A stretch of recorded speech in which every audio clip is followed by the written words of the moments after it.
Indoor air quality, or IAQ, is exactly what it probably sounds like. The EPA defines it as the air quality within and around buildings and structures, especially as it relates to the health and comfort of building occupants. To understand why indoor air quality matters, it is important to get an understanding of the pollutants that can be found in each space and how they affect us.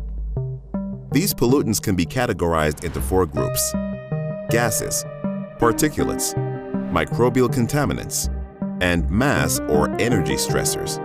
These groups of pollutants include toxins that we have all heard of, like carbon monoxide, asbestos, mold, and bacteria, to name a few. Additionally, each of these toxins affects our well-being in different ways.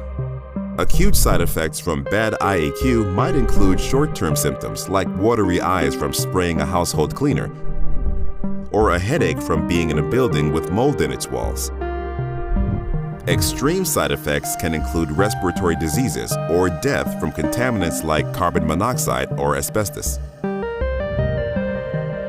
People who are often most susceptible to the negative effects of air pollution: young children, older adults, and individuals with cardiovascular or respiratory diseases tend to spend the most time indoors.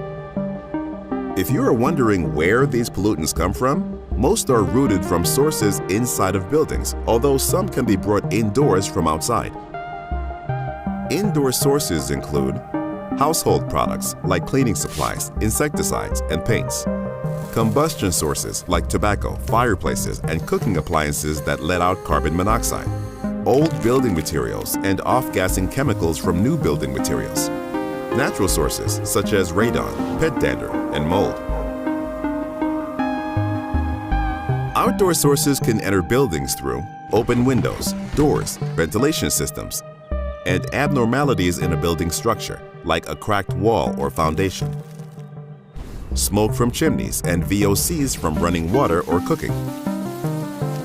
Dirt and dust left behind by shoes and clothing can be hosts for pollutants that adhere to those particles. Remember earlier when we said that the air we breathe is typically a mix of gases like nitrogen, oxygen, and carbon dioxide, among others?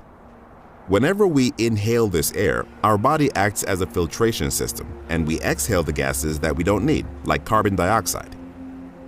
If we take a pollutant and throw it into the air's composition, such as radon or asbestos fibers, then we are ingesting a substance that our body cannot naturally filter.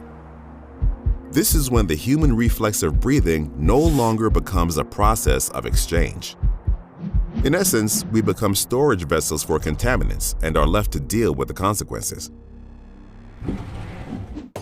When it comes to facility management, the basic upkeep of an HVAC system is often prioritized over the quality of the air that flows through it. Additionally, since the effects of air pollutants are felt and not seen, it can be easy to act like they aren't there.